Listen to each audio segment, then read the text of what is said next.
Hello readers, I'm Amy and I'm your nonfiction feminist. Today will be part 1 of my 3-part wrap-up that I'm releasing on the 1st, 2nd, and 3rd of June.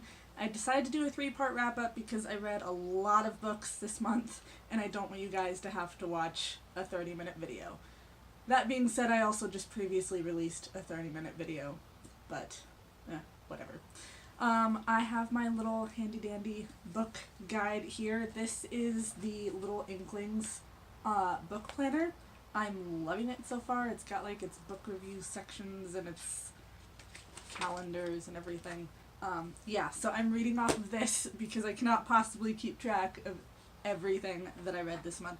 This is my wrap-up for Moody May, which is part of a Goodreads challenge that I'm doing. So Moody May focused on books that you're in the mood for, which went really well with the Mentalhealth-athon, which is a month-long readathon that I was involved in because I was in the mood for some mental health books at the beginning of the month, not so much towards the end.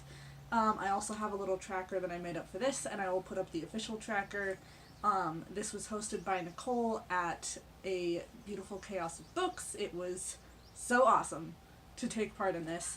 I did not hit all of the requirements on this. I did hit several of them, and not necessarily with the books that I had originally planned. I read more than my original planning of books. I read most of the books that I'd planned on reading, not all of them.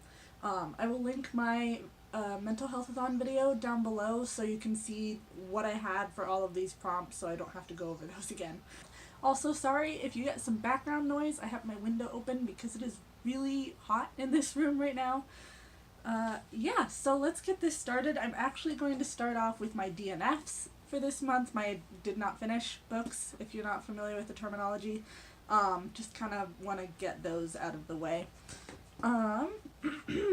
So the first book that I DNF'd was An Unquiet Mind. I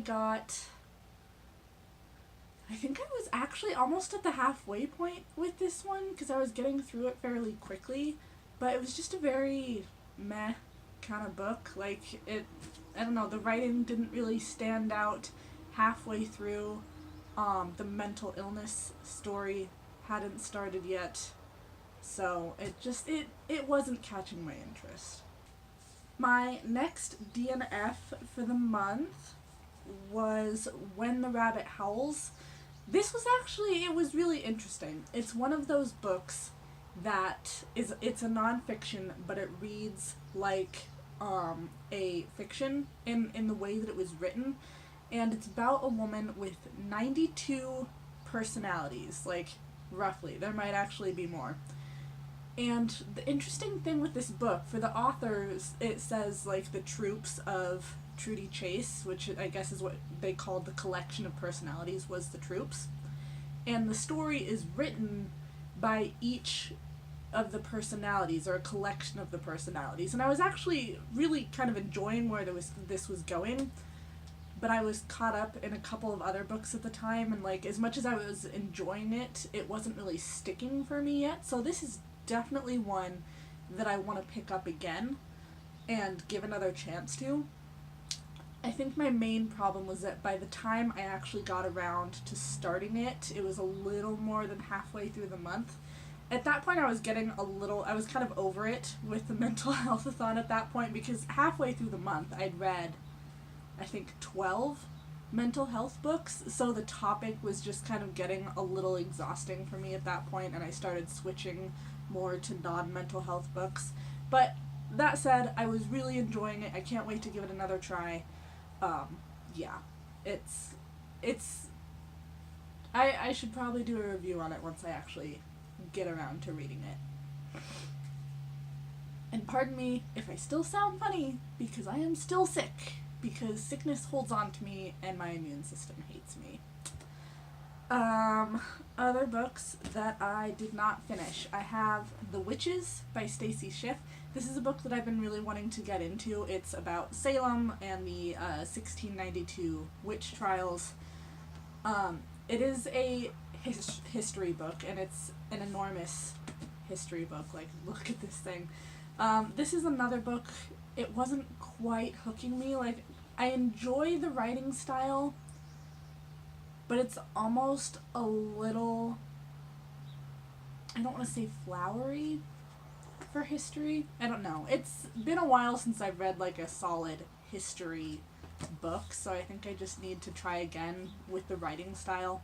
But I am still really looking forward to this. I think I'm getting in like a little bit of a slump now that it's the end of the month, but it's a tiny one. I think I'm going to get myself out of it pretty easily because my next month is going to be my reread month, so I get to go back to the stuff I really love. And next up, last night on the 30th, actually, I had started my next High Plains Book Awards book, and that was Beck by Mal Peet with Meg Rosoff. Apparently she actually finished this book whenever Mal Peet died.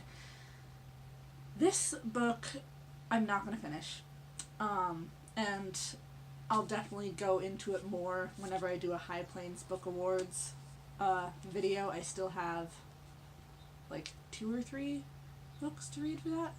2 books? There were more books that I had to read than I initially realized. My main thing is that there's a lot of triggering events in this that happen to the character, but we still haven't gotten to know the character, so it's hard to sympathize with them a little bit, I guess. And it's a boy of color. Judging by like the stuff the sources that inspired the author at the end of the book, I'm guessing he might actually be Native American, but I got the idea that he was black. But my point that I'm getting to, and this is a whole other discussion that we will get into at another time. Mal Peet is an old white male, or at least he's old at the time of this writing. And he's writing about a child of color going through all of these triggering events, and it's just one of those that an Own Voices would probably make this book a lot better. I don't like the idea of an old white guy writing a book about a colored little boy. But again, that's like a whole other topic to get into. Like, there's Own Voices, but then there's also the fact that men write female characters or women characters and women write male characters. So like, this is a very complex discussion. But it just, the author versus the material was making me really uncomfortable with this book. If you have any thoughts on this, please comment down below. I would love to have this conversation and get your thoughts on this as well. Anyways, next book, it's the last book that I DNF'd. I actually just started it this morning around probably 12:30 a.m. because I was on a night shift this morning. Time runs differently for me. I had started Ian McEwan's Saturday. Ian McEwan is an author that I really love. Atonement is one of my top favorite books. I really loved On Chesil Beach. I'm only like a couple pages into this, but I'm just not feeling it right now. And I think I just have to be in a particular mood for his writing style. He's got more of a literary style.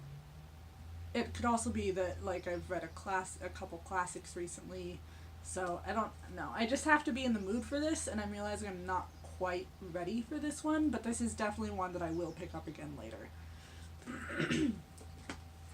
So, on to the next couple books. Let me count. 1, 2, 3, 4, 5, 6, 7, 8, 9, 10, 11, 12, 13, 14.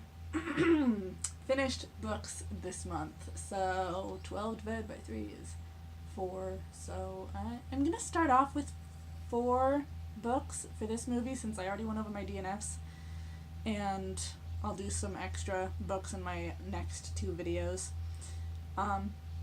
But yeah, 14 books. That, since May 1st. That is as many books as I would typically get through in 2 months. So I don't know what got into me this month, but it's been a good reading month. I have never in my life read this much in a month.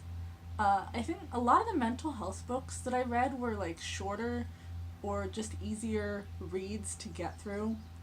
So I really sped through those at the beginning of the month. Like, it hit May 1st and I went running. So let's get started with that. I am going to go in... Hey dude, that's my cat. I'm gonna go in like chronological order and yeah, see how this goes. So, started off the month finishing The Science of Evil, so most of this was actually read in previous months. I just had like a last chapter to get through. I've talked about this a lot in previous videos, so I'm not going to get into it too much more here. Also, it's been a whole month since I finished this, so my brain has died as far as what all this book covered. Basically, The Science of Evil talks about how evil and cruelty are very difficult concepts to define, so instead, Simon Baron Cohen decides to go over empathy and the kind of spectrum of empathy, and he talks about borderline personality disorder, psychopaths, narcissists, and people with autism, and where they fit on this empathy scale. He talks about,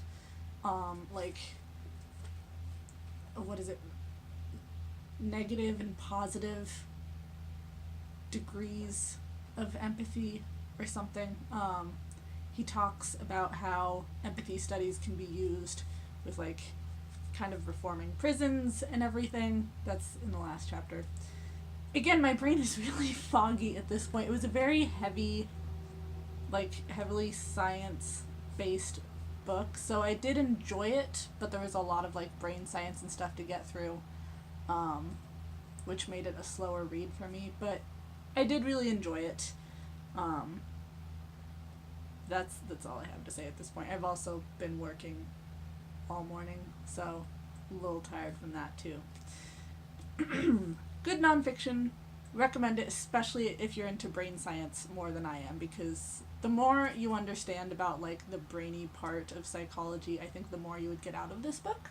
The Science of Evil was my nonfiction rep for the Mentalhealth-athon. Let's see, next up, I read The Collected Schizophrenias.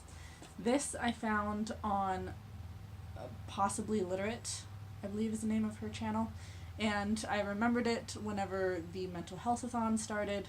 So The Collected Schizophrenias was my schizophrenia rep, and this book was not what I was expecting it to be. I thought it would be more like memoir, essays, learn a lot about schizophrenia, see what her life is like. It's a lot more research-based and more learning about schizophrenia. I didn't learn a lot from this, but I do work at a treatment center, so I already knew a lot of the information that was presented. And just in how research-based it was, there wasn't really any heart or personality in the essays, and that's stuff that I really look for in writing. So it was enjoyable enough. It was interesting, and it was well written. It's just, you didn't see a lot of the author in this, which bothered me. So, not my favorite read of the month. So after The Collected Schizophrenias, I went ahead and read Girl Interrupted. I started and finished this in about a day. It's a pretty short little book. I got it from my library. And it's another book that I did not love. The movie is awesome. This is one of those, the movie is definitely better than the book. There's just... the movie is very similar to the book, but I just got more out of the movie. In the book, she doesn't really talk a lot about her diagnosis or about working through treatment. I don't even remember what she was supposed to be my rep for. I think she was a borderline personality, so that would have been like the other category. Yeah, it's short. It's mostly like the relationships of the women in the treatment center, not a lot about the treatment or the illness itself. So for something that I'm reading for Mentalhealth-athon, it should have been more mental health focused. Like, I thought it would be a mental health memoir, and it was more of a relationships memoir. It also wasn't in chronological order, which made it a little tough to realize what was going on when, so the organization wasn't that great. I read it. It was a quick, short read. That's kind of all I have to say for this one. And the one that I read after that, I think I actually started it in April and finished it in May on the 4th. And that was Educated by Tara Westover. This actually would go for a bipolar rep, since Westover's dad is apparently bipolar. This book is incredibly hyped. Everyone was reading it. Everyone was loving it. And it's another book. I read it. I read it. It wasn't a big deal for me when I read it. Like, it was interesting enough, for sure. I think a lot of its popularity is in its shock value with the stuff that she dealt with, and she does deal with a lot of abuse and everything. But that's the thing, it didn't really have any shock value for me. Like, I wasn't really taken by surprise at any point. I don't know. Again, working in a treatment center has probably changed my view on stuff like this. It didn't have the shock value for me, and I feel like that's a lot of the reason that people were really into it. The writing was fine. It's awesome that she made it into, like, Cambridge and Harvard. It was really interesting to see her journey, and I'm sorry she went through the stuff that she did. Like, that's really hard. It wasn't a standout book for me, if you know what I mean. I don't really get why all the hype around Educated. I don't know. It's another one of those, I read it, been there, done that, and moved on to the next book. So that is my list of DNFs and the first 4 books that I read this month. Again, this is part 1 of my 3-part wrap-up series for the end of May, and I will see you all in my next video. Please like, subscribe, be my friend, and you will be updated when I release tomorrow. Have a great afternoon.